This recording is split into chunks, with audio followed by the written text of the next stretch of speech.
Dala! Bienvenue. Dans cet épisode, nous allons parler de la vérité. La vérité. Qu'est-ce que la vérité et qu'est-ce que vivre sa vérité? Commençons tout d'abord par la définition pour que nous puissions tous savoir, avoir une idée de quoi on parle et d'avoir la même idée de quoi on parle. La vérité. Souvent définie comme une qualité ou un état d'être vrai, peut aussi être vu comme quelque chose, un fait ou une croyance qui est acceptée comme vrai, ou parfois vu comme quelque chose qui est vrai, ou alors en accord avec des faits ou la réalité. Donc, cette définition renvoie souvent au mot vrai. Vrai, un élément qui est vrai, c'est un élément qui est en accord avec un fait ou une réalité, ou qui est exact, correct. Maintenant qu'on a une petite idée de la vérité en général et de ce qui est vrai, quelle est donc cette vérité? Et surtout, quelle est votre vérité?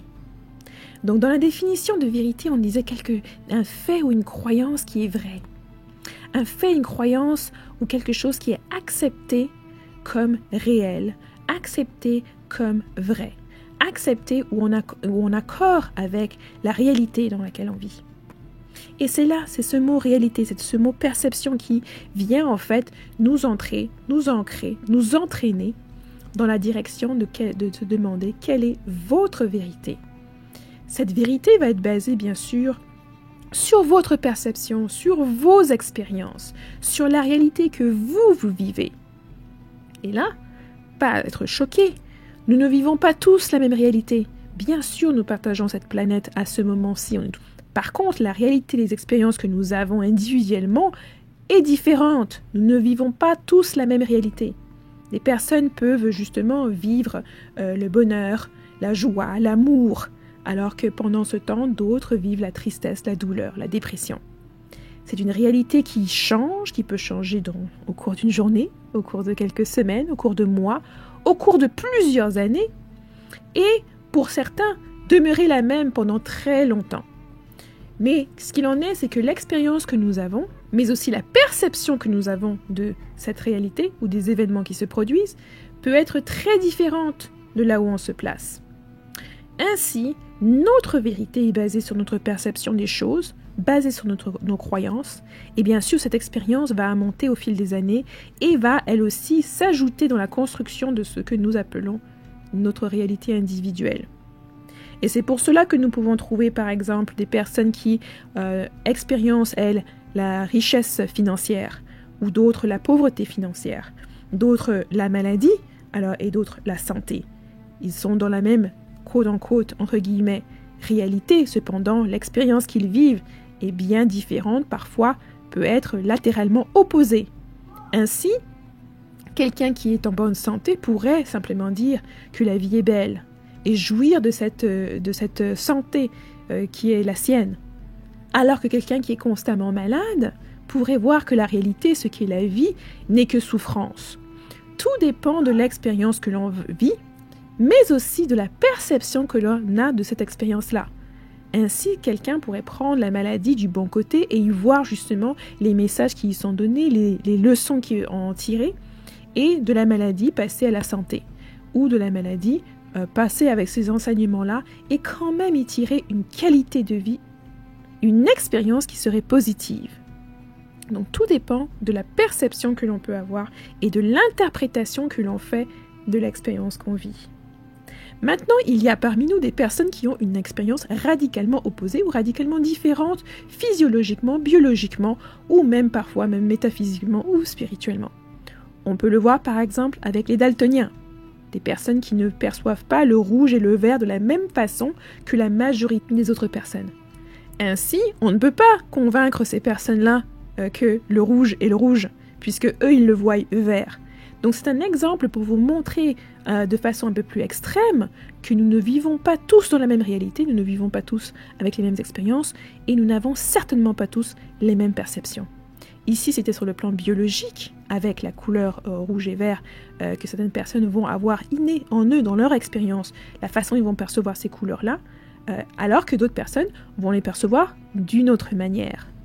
Et donc, ce n'est pas quelque chose qu'ils essaient de cacher, qu'ils ont manipulé ou qu'ils ont fait quoi que ce soit, c'est quelque chose qui est inné à eux. Et donc, c'est juste pour souligner le fait que nous ne partageons pas tous cette expérience. Cependant, lorsque nous recherchons à vivre notre vérité, il y a quelques considérations et je vais vous en présenter quelques-unes. Bien sûr, il y en a beaucoup, beaucoup plus et je vous encourage sur votre cheminement justement à regarder, à rechercher ces autres considérations que vous pouvez intégrer dans votre parcours et en ressortir les choses qui vont vous être le plus bénéfiques, qui vont vous soutenir sur votre parcours. Que la première considération que je vous proposerai est de reconnaître sa vérité. On ne peut point changer quoi que ce soit lorsqu'on ne reconnaît pas ou lorsqu'on est en déni de ce que l'on vit, ou lorsqu'on est en déni de ce que l'on expérience. On ne peut changer ce qu'on ne reconnaît pas, on ne peut changer ce qu'on n'accepte pas. Donc il est important de prendre le temps d'explorer la réalité qui est la nôtre, d'explorer cette réalité, qu'elle soit joviale ou qu'elle soit plus triste, de connaître cette réalité-là, de l'explorer. Et en faisant ça, bien sûr, vous explorez vous-même.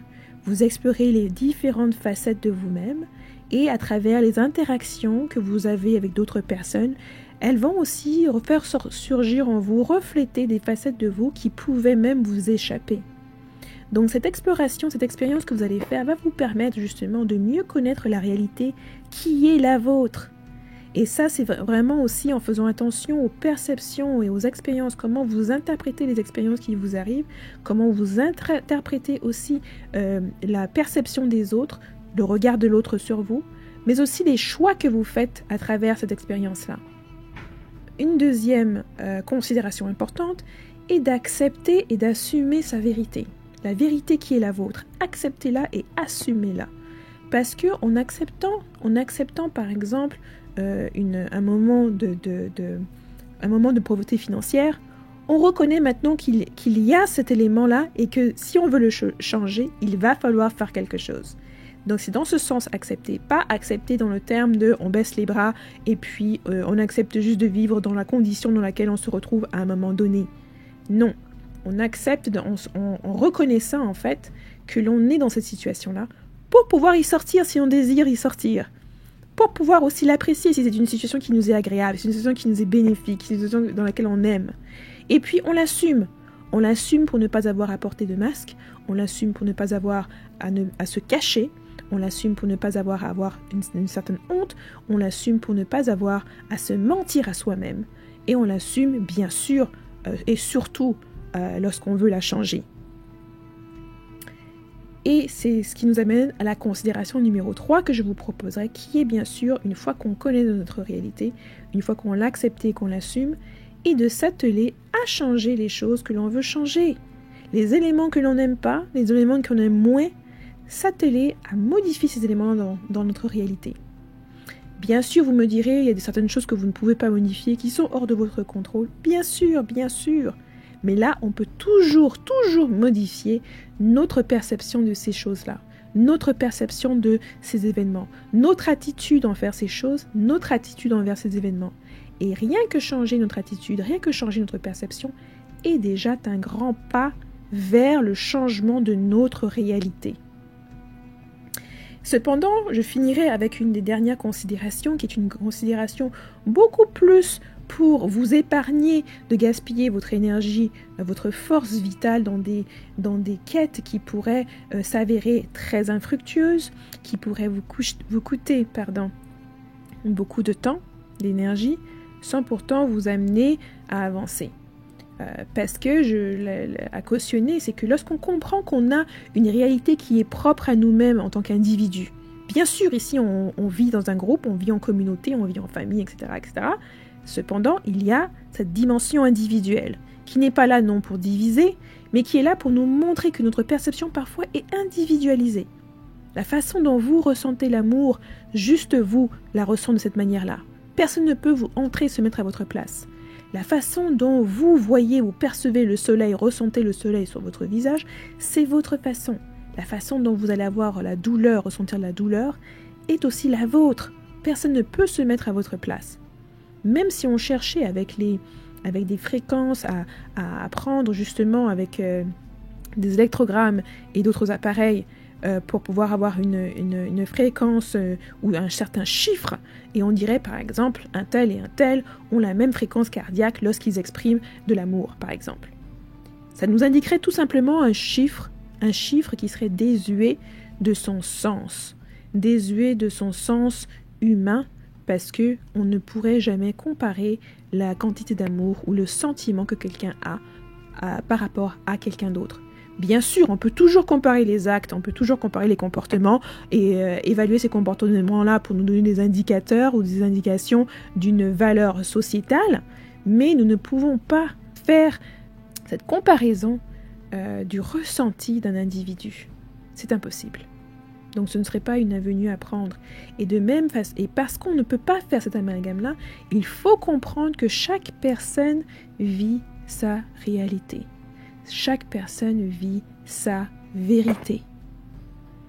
Et donc, position numéro 4, était de ne pas perdre votre temps à vouloir influencer, à vouloir convaincre, à vouloir forcer d'autres personnes à participer à votre réalité ou à participer ou à croire en votre vérité. Pour plusieurs raisons, mais je vais en nommer quelques-unes. Une des premières raisons est que chaque individu a le droit de choisir ses croyances, a le droit d'explorer sa propre réalité. Et aucune personne n'est tenue de vivre la vôtre.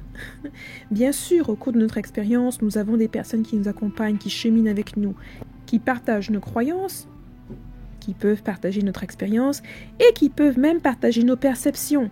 On le voit par exemple lorsque vous rejoignez une religion, une forme spirituelle, un groupe spirituel. Ces personnes-là commencent à partager certaines de vos expériences, certaines de vos croyances. Et ces croyances, ces expériences-là peuvent les amener à partager votre vérité, la vérité qui est vôtre. Donc là, on a l'aspect du groupe. Cependant, vous allez voir que par exemple, la vérité de quelqu'un qui est chrétien n'est pas la vérité forcément de quelqu'un qui est musulman, hindou, athée ou d'une autre forme de spiritualité. On voit ici qu'il y a des vérités différentes qui sont reliées à des réalités et des expériences qui sont différentes. Et donc, il est bon d'accepter aussi que l'on ne peut pas forcer les gens à entrer dans notre réalité, on ne peut pas les forcer non plus à participer à notre réalité, et que le fait qu'eux refusent, par exemple, de voir les choses comme vous, d'entrer dans votre expérience, de vivre le genre d'expérience similaire, est tout à fait posé et tout à fait dans leur droit. Quelqu'un qui n'a jamais expériencé la pauvreté ne peut pas être forcé de le faire juste pour vous plaire, juste pour avoir ce morceau de connaissance qu'on veut lui faire avaler coûte que coûte. Et ne croyez pas que vous avez besoin de vivre toutes les expériences du monde ou de connaître toutes les réalités qu'il y a à connaître. Parfois, il s'agit simplement de pouvoir déjà vivre sa propre réalité, de pouvoir déjà faire face aux défis qui nous sont propres, de faire face à la vérité qui nous est en face, qui nous regarde en face tous les jours.